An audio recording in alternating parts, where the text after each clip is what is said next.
자, 우리 옆에 분들과 다시 한번 인사하겠습니다. 오늘 정말 잘 오셨습니다. 자, 은혜 받기 원합니다. 예, 감사합니다. 오늘 예배 가운데도 성령님께서 여러분들의 마음을 두드려 주셔서 세상이 줄 수 없는 기쁨과 평안으로 무장하셔서 한 주간 승리하실 수 있는 저와 여러분 되기를 주님의 이름으로 축복합니다. 일전에 조금 더 제가 큰 교회에서 사역을 할 때에 가장 힘들고 괴로운 일 중에 하나는 연말에 사람을 세우는 일이었습니다. 자, 가만히 보면 교회 안에 이런저런 조직이 되게 많거든요. 선교회도 있고 속회도 있고 동아리도 있는데 연말이 되면 항상 못하겠다라는 사람이 등장하는 것입니다. 자, 그러면 어떻게든 사람을 세워야 그 조직이 돌아가니까 여러 번 전화를 해서 사정을 하기도 하고요. 자, 그 사람이 아니면 다른 사람들에게 이 전화를 걸어서 부탁을 하는데요. 자, 그렇게 몇 년을 보내고 나면 어떤 현상이 일어나냐면요. 소수의 몇몇 사람, 이 거절을 못하는 그 몇몇 사람들이 온갖 감투를 도맡고 있는 것을 볼 수 있습니다. 그래서 이제 여성교회 회장님이 동아리 회장도 하고 속회 지도자도 하고 안내도 보고 헌금위원도 하고 성가대도 하고 좌우지간 교회 행사가 있을 때마다 모든 것을 책임지는 위치에 서게 되는 거죠. 자, 그러면 일단 사역자들 입장에서는 이분들에게 얼마나 고마운지 모릅니다. 자, 왜냐하면 이분들 덕분에 그래도 이번 한 해는 넘어갔다라는 이 안도감이 들기 때문입니다. 자, 얼마 전에 그 절친한 친구 목사에게 전화가 왔습니다. 자, 이 친구는 부교육자 생활을 하면서 경험한 어려움들을 토로했는데요.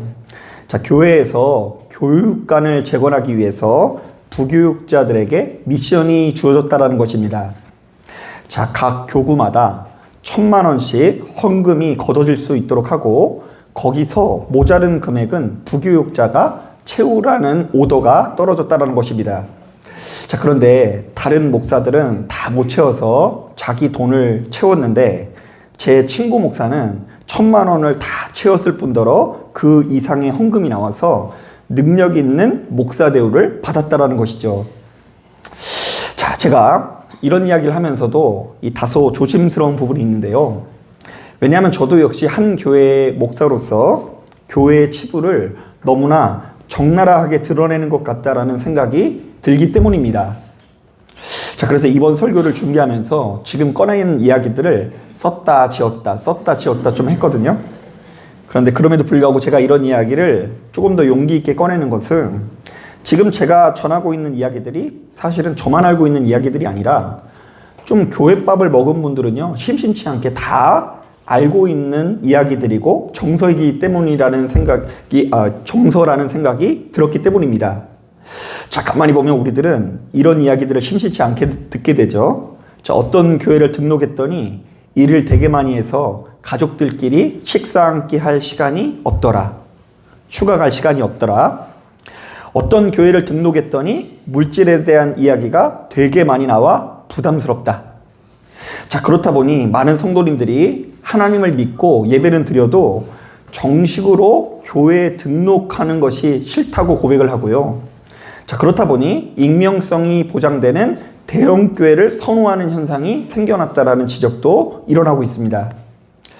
자, 저도 역시 한 사람의 평범한 목사로서 바로 이러한 정서를 충분히 공감할 수 있었는데요. 자, 그렇다 보니 저 나름대로 이런 비전이 생기게 되었습니다. 자, 한번 따라해 보겠습니다. 권위와 강요가 아닌 기쁨과 자원으로 헌신하는 교회. 자, 헌신을 하되 무엇으로 한다고요? 기쁨과 자원하는 마음으로. 사실 우리가 이 같은 이야기를 나누기 전에 교회 안에 흐르고 있는 두 가지 정서를 알아야 되는데요. 자, 교회 안에 이런 정서가 흐르고 있죠. 자, 먼저 첫 번째, 하나님께 사역을 많이 할수록 믿음이 좋은 것이다. 자, 두 번째, 하나님께 헌금을 많이 드리는 사람일수록 믿음이 좋은 것이다. 처음 듣는 것 같아요? 자, 그러므로 우리는 어떻게 해야 된다고요? 힘에 겹도록 사역을 많이 해야 된다고 배웠고요. 죽도록 충성해서 하나님께 많이 드려야 한다라고 배워왔습니다. 자, 실제로 교회의 역사를 보면 이런 의견이 전혀 틀린 것만은 아닌데요. 자, 오늘날 이렇듯 교회가 이렇게 아름답게 세워진 것은요, 그 면면을 보면 그야말로 죽도록 충성하는 성도들의 헌신이 있었기 때문일 것입니다.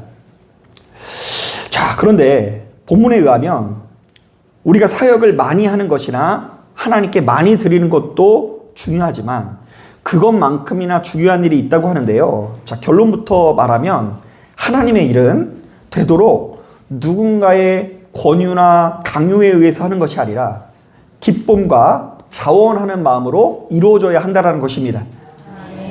자, 이게 무슨 말일까? 자, 오늘 본문을 보니까 베드로는 당시 교회를 이끌어가던 장로들에게 자, 뭐라고 권면을 하고 있습니까?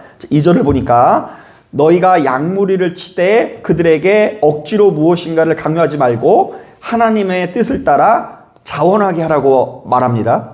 자, 장로들에게 뭐라고 얘기한다고요? 너희가 억지로 시키지 말고 자원하는 마음을 갖게 해라.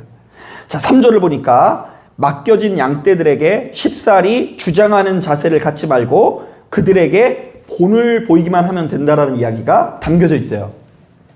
자, 그러니까 이 모든 내용들을 종합해보면 너희가 하나님 앞에 크고 대단한 일을 하는 것도 중요하지만 그 과정도 아름다워져야 한다라는 이야기로 해석해 볼 수 있죠. 자, 사실 성경은 거듭해서 이와 비슷한 조언을 남기고 있는데요. 자, 역대상 9장을 보면 우리가 참 좋아하는 말씀이 있는데요. 다윗이 예루살렘에 세워질 이 성전의 건축을 준비하는 장면이 나와요. 야, 여러분, 하나님의 성전을 호화롭게 건축하면 참 좋을 것 같죠. 그런데 그 모든 준비를 누가 했다고요? 다윗이에요. 자, 그야말로 다윗이 이 자신이 못 이룰 것은 알지만 그럼에도 불구하고 하나님의 성전이 이루어질 것에 대한 그 마음을 가지고 그야말로 어마어마한 예물을 준비하는데요. 금과 은과 녹과 철과 나무와 검은 보석과 채석과 옥도를 어마어마하게 쌓아둡니다. 자, 그런데 우리들의 시각으로 볼 때에 다윗이 그렇게 많은 것들을 헌금한 것들만 주목할지 모르겠지만 자, 역대상의 기자는 전혀 다른 것을 주목하면서 강조하고 있는데요. 자, 제가 한번 읽어볼게요. 모든 가문의 지도자들과 이스라엘의 모든 지파의 지도자들과 천부장과 백부장과 왕의 시무관이 다 즐거이 드리되 백성들은 자원하여 드렸으므로 기뻐하였으니 곧 그들이 성심으로 여호와께 자원하여 드렸으므로 다윗 왕도 심히 기뻐하니라. 자, 놀랍게도 성경은 그들이 많이 드려서 아름다운 건축을 한 것이 아니라 그들이 기쁨과 자원하는 마음으로 드렸기 때문에 아름다운 건축이 될 수 있었다라고 증언하는 것입니다. 자, 그런가 하면 요한복음 12장에도 그 유명한 마리아가 향유 옥합을 단박에 깨트려 예수님의 발 앞에 붓고 그분께 경배하는 이야기가 나옵니다. 자, 그러자 그 옆에 있던 가룟 유다가 마리아를 책망하기 시작합니다. 이 향유를 어찌하여 300데나리온에 팔아 가난한 자들에게 주지 아니하였느냐. 자, 그러니까 지금 마리아가 깨트린 향유 옥합은 노동자들의 1년 연봉 정도 되는 금액인데 그렇게 막대한 금액을 예수님께 단박에 드리는 것은 옳지 않다라는 것입니다. 자, 하지만 그럼에도 불구하고 예수께서 바로 이 마리아의 헌신을 칭찬하시는데요. 그 이유는 무엇일까요? 지금 이 앞에 있는 향유옥합이 비싸서가 아니라 이 향유옥합에 담긴 이 마리아의 무엇 때문이었을까요? 마음과 진심 때문이었을 것입니다. 자, 이렇게 성경은요, 거듭해서 하나님과 우리의 관계가 누군가의 권위나 강요에 의해서가 아니라 기쁨과 자원으로 세워져야 한다라고 증언을 하는데요. 이른바 하나님께서는 그 무엇보다 우리의 마음을 받으시고 기쁨을 받으시고 우리의 중심을 받으시는 분이라는 것이죠. 자, 저는 이 두 아이를 키우는 과정에서 바로 이러한 하나님의 마음을 조금씩 헤아리게 되는 것 같은데요. 제가 조금 자랑을 해보자면 얼마 전에 어버이날을 맞아서 저희 아이들이 좀 컸다고 아빠 엄마를 위해서 이렇게 편지를 이렇게 썼더라고요. 그런데 이제 그것도 좋은데 이제 제가 너 뭐 때문에 감동을 받았냐면 그 다이소에 가가지고 얘네들이 선물 박스를 하나 샀는데 근데 거기 이제 조그만 그 비닐 봉투 같은 게 있는데 그걸 빼면은 돈이 계속 나오는 거예요. 그래가지고 이제 제가 그거 어디가에서 본 적도 있고 이제 부모님한테 해드린 적도 있는데 이제 제가 그걸 벌써 받은 거죠. 그래가지고 이제 뺐을 때 10,000원짜리가 나오길래 그 뒤로부터는 이제 1,000원짜리가 나오겠구나 했는데 무려 10번씩이나 연속으로 10,000원짜리가 계속 나오는 거예요. 그래서 이게 태성이가 이제 세뱃돈 받은 것부터 시작해가지고 이때 탈탈 털은 거죠. 자, 그러니까 이제 저도 저지만 이미 사모님의 눈빛이 갔어요. 감동의 도가니탕이 된 거예요. 그래서 그 10만 원을 가져다가 5만 원은 돌려줬어요. 야, 이게 너무 많이 했어. 그렇게 하지 마. 이러고서 5만 원 돌려주고 그 5만 원 가지고 이제 이 사모님이 뭘 했을까요? 그러니까 아빠는 안 가졌어요. 아빠는 거기에 뭐 아무것도 할 수가 없어요. 이 사모님이 그걸 가지고 걔네들한테 이제 맛있는 것을 사주었는데요. 자, 그러면서도 이 아이들에게 조금 더 아까워하지를 않는 거예요. 자, 제가 바로 이런 과정을 지켜보면서 깨닫는 바가 있었는데요. 만약 하나님과 우리의 관계가 아버지와 자녀의 관계라고 한다면 하나님께서 우리의 무엇을 받으신다고요? 마음을 받으신다는 것이죠. 마음. 10만 원을 다 갖는 게 아니라 그 10만 원에 담겨져 있는 자녀의 마음. 자, 물론 우리는 인간인지라 물질의 마음에 갈 수도 있어요. 우리 자녀들이 명품백, 차 사주고 이러면 좋아요, 안 좋아요? 마치 안 좋은 것처럼 이렇게 앉아 계시는데 할렐루야 소리가 저절로 나올 수 있습니다. 하지만 하나님께서는 우리와 전혀 다른 속성을 가지고 있는 분이라는 것을 기억하시길 바랍니다. 여러분, 우리가 하나님을 믿되 잘 믿어야 하는데요. 하나님을 그저 돈 좋아하는 분으로 여기시면 안 돼요. 그 우리가 이제 전 보러 가고 그러면 무당들이 복채를 든든히 내면 막 좋아한다면서요. 그런데 우리 하나님께서도 그렇게 유치한 분으로 여겨서는 안 됩니다. 내가 많이 드리니까 그분이 나에게 복을 더 많이 주신다?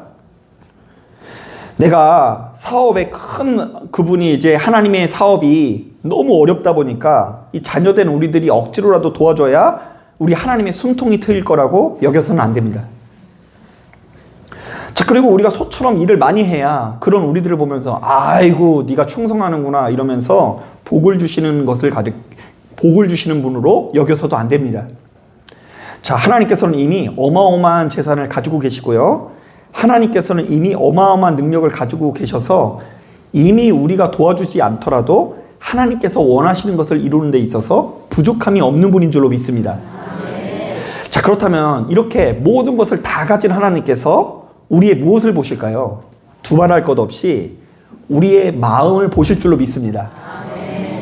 하나님께서는 언제나 예배 가운데, 재물 가운데, 봉사하는 가운데 담긴 마음을 보신다는 것이죠. 그러니까 여러분 너무 야심을 가지고 많이 드리시면 안 돼요. 야심이 아니라 하나님을 사랑하는 마음을 가지고 대가 여부와 상관없이 하나님을 아끼는 마음으로 신앙의 고백을 담아야 될 줄로 믿습니다. 이런 차원에서 우리들은 내가 하나님께 기도를 많이 한다는 것에도 의미를 부여할 필요가 없고 엄청난 헌금을 하고 있다는 것에도 의미를 부여할 필요도 없고요. 내가 이렇게 하니까 하나님께서도 나를 알아주셔야 되고 목사님이 나를 알아주셔야 된다 이렇게 생각하시면 안 돼요. 또한 내가 이 교회를 이끌어가는 기둥뿌리로서 온갖 사역을 다 하고 있다는 것에 의미를 부여할 필요도 없고 내가 지금 아무것도 안 하고 있다는 생각 때문에 불안을 느낄 필요도 없다라는 것입니다. 그보다 우리는 스스로의 내면에 주목할 수 있어야 하는데요. 이른바 지금 우리가 보이는 헌신에 마음이 담겨 있는지를 돌아봐야 하고요. 또한 지금 드리고 있는 이 예배에 우리의 마음에 담겨져 있는지를 주목할 수 있어야 하는 것입니다.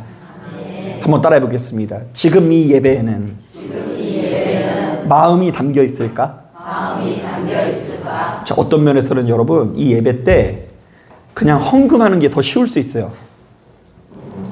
어떤 면에서 이 앞에 이 띠 같은 거 메고서요 이렇게 봉사하고 헌신하는 게 더 쉬울 수 있어요. 그러나 우리의 몸은 그렇게 드려도 우리의 돈은 드려도 정작 무엇을 드리지 못할 수 있다고요? 마음을 드리지 못한 예배로 얼마든지 드릴 수 있다는 것을 아셔야 되고요. 그것이야말로 가장 타락한 상태일 수 있다는 것을 아셔야 한다는 것입니다. 자, 그런데 이것이 정말 중요한 이유는 사절을 보니까, 오늘 말씀 사절을 보니까 이런 말씀이 있어요. 우리 같이 한번 읽어볼게요. 5장 4절 시작. 그리하면 목자장이 나타나실 때에 시들지 아니하는 영광의 관을 얻으리라. 자, 우리는 여기서 영광의 관이라는 부분에 밑줄을 그어야 하는데요. 우리는 평상시에 영광의 관, 면류관이라고 하면 어떤 대회 나가서 1등하는 장면을 떠올리죠. 자, 그러니까 죽도록 노력해가지고 달리기가 제일 빨리 이렇게 도착한 사람들에게 주어지는 것이 면류관, 영광의 강이라고 생각을 합니다. 또한 우리가 영광이라고 하면 이 땅에서 거부가 된다거나 어떤 성과를 내는 것을 가리켜 영광이라고 생각합니다. 자, 그런데 본문에 나와 있는 영광의 관은, 여러분 본문을 집에 가서 한번 읽어보세요. 어떤 내용이냐면 이 땅에 세워진 목사와 장로와 권사와 집사가 우리에게 맡겨진 한 영혼 한 영혼을 귀하게 여길 때 얻는 상급을 말하는 거예요. 자, 한번 따라해 보겠습니다. 직분자는 한 영혼을 귀하게 여겨야 된다. 자, 조금 더 구체적으로 이야기하면 목사든 장로든 권사든 집사든 간에 우리가 양무리를 치되 어떻게 치지 말고 억지로 하지 말고 더러운 이득을 얻기 위해서 그들을 돌보지 말고 그들을 어여삐 여기고 마음에 안 들어도 귀하게 여기려고 노력할 때에 하나님께서 바로 그런 모습을 보시고 우리에게 무엇을 주신다고요? 영광의 관을 주신다는 것이죠. 자, 그러니까 우리 하나님께서는 교회의 직분자들이 주변에 있는 성도님들의 멱살을 끌고 올 때에 영광의 관을 주시는 것이 아니라 교회에 속한 성도들을 아끼고 사랑할 때에 영광의 관을 씌워주신다는 것을 바로 정립해야 된다는 것입니다. 여러분, 그런데 이게 생각보다 쉬운 일은 아니에요. 왜냐하면 여러분 가만히 보면, 저도 목회하다 보면 여러분 예배 드릴 때 이렇게 여러분들이 많이 와가지고 꽉꽉 찰 때도 있지만 안 와가지고 텅 빌 때도 있죠. 그러면 뭔가 불안하고 이 교회가 잘 안 돌아가는 것 같으니까 멱살을 잡고 이곳에 오고 싶은 마음이 들어요. 그리고 그런 뜻을 따르지 않는 성도를 보면 되게 미운 마음이 들 때도 있는 것이 사실입니다. 왜 이렇게 하나님 앞에 충성을 안 할까? 자, 그런데 그런 때일수록 어떻게 해야 된다고요? 뭔가 사정이 있겠지. 지금 내 눈에 이 성도들이 안 따라오는 것 같을지 모르겠지만 하나님께서 반드시 역사하사 언젠가는 돌아오시게 할 줄로 믿습니다. 그러면서 기다리고 기도하리는 삶을 살아야 되고요. 내가 가지고 있는 자기 중심성을 내려놓는 것이 면류관, 영광의 관의 근거라는 이야기를 하는 거예요. 여러분, 최근에 그 의사소통에 관련되어 있는 책에서 그 이중 메시지라는 것의 위험성을 경고하는 경우가 상당히 많이 있습니다. 이중 메시지. 자, 이때 이중 메시지란 한 가지 메시지 안에 두 가지 뜻이 담겨져 있다는 의미로서 듣는 사람이 긍정적으로도 부정적으로도 대답할 수 없게 만드는 의사소통을 말합니다. 자, 예를 들어볼까요? 자, 우리 자녀가 고등학교 진학을 앞두고 A라는 학교와 B라는 학교를 고민하고 있어요. 자, 그럼 이때 A라는 학교는 집에서 가깝지만 공부를 못하는 학교고요. B라는 학교는 집에서 멀지만 공부를 잘하는 학교입니다. 자, 그러니까 자녀 입장에서는 고민이 될 수 있죠. 집에서 가까운 곳으로 가야 될까요? 아니면 공부를 잘하는 곳으로 가야 될까요? 아, 그래요? 여러분들 그렇게 생각할 수 있죠. 자, 그래서 이제 그 고민하는 자녀를 보고 이 부모가 얘기를 하는 거예요. 그 엄마가 얘기를 하는 거예요. 야, 네가 가고 싶은 대로 가. 난 너의 의사를 존중해. 엄마는 너가 어떤 선택을 해도 너를 지지해 줄 거야. 여기까지는 좋죠. 잘 들어봐야 돼요. 그런데 엄마는 네가 치열하게 도전하는 삶을 살았으면 좋겠어. 항상 편안하게만 살지 말고 안인하게만 살지 말고 더 더 높은 곳에 올라 야망을 가졌으면 좋겠어. 다시 한번 말하지만 네가 가고 싶은 대로 가.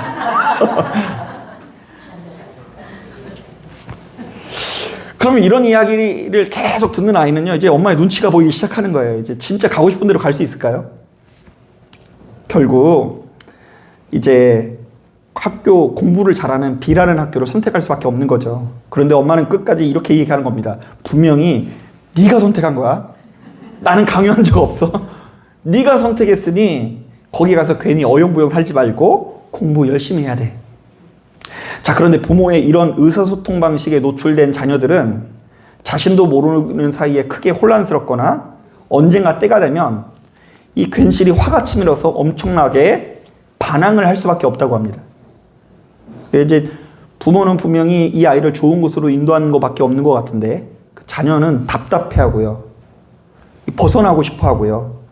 그리고 뭔가 부모에게 이용당했다라는 느낌이 들면서 그 자신이 살기 위해서 그 부모와 거리를 두는 현상이 나타나게 된다고 합니다. 자, 한 가지 더 예를 들어볼까요? 자, 어떤 아내가 자신의 남편에게 아주 친절한 태도로 말합니다. 여보, 친구들 만나고 싶으면 어서 가서 만나고 와. 나는 당신을 그렇게 구속하는 사람이 아니야. 자, 여러분 여기까지는 좋죠. 근데 갑자기 이 아내가 기침을 하기 시작하는 거예요.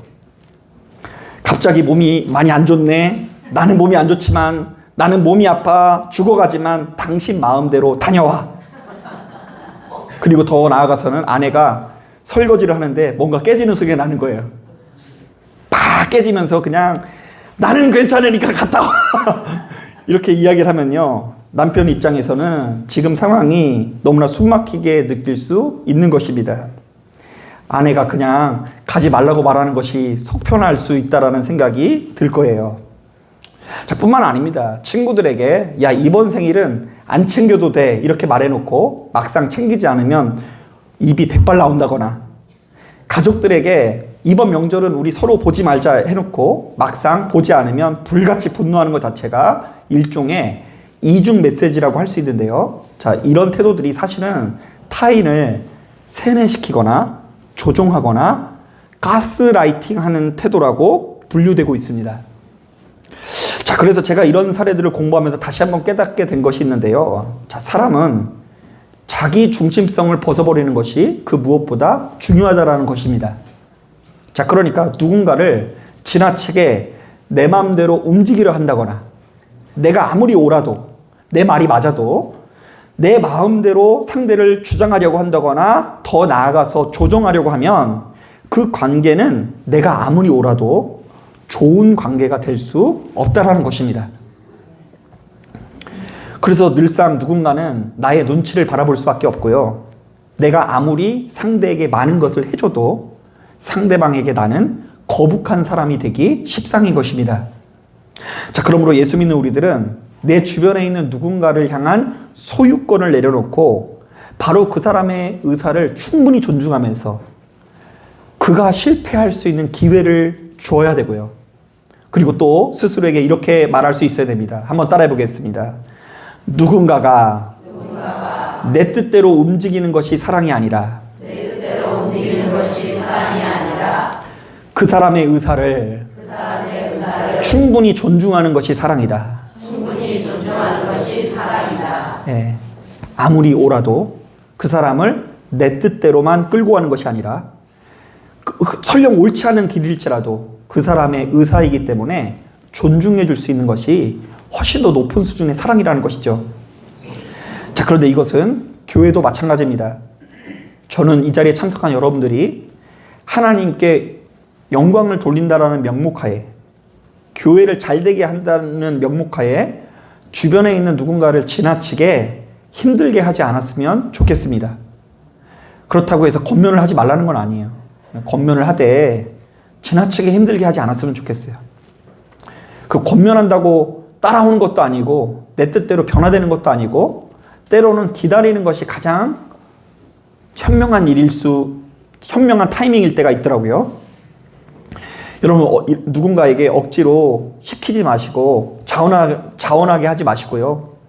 또한 누군가에게 부담을 주거나 압력을 가하지 말고 바로 그 사람의 의사를 충분히 존중해 주시길 바랍니다. 왜요? 그 사람이 억지로 앉아 있어도 하나님께서는 우리의 중심을 아신다, 모르신다? 아신다.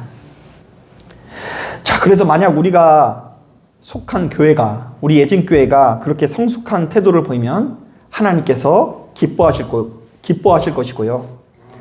그렇지 않고 오는 사람마다 억지로 시키고 부담을 주면 하나님께서 이렇게 말씀하실 것입니다. 네가 왜 자꾸 내가 아끼고 사랑하는 자녀를 그렇게 힘들게 만드느냐? 나는 저 사람을 너무 아끼고 사랑해서 내게 보냈는데 너는 왜 저 사람을 그렇게 함부로 여기느냐라고 말씀하실 거예요. 사랑하는 여러분, 우리 예진교회가 영광 있는 교회가 되길 바랍니다.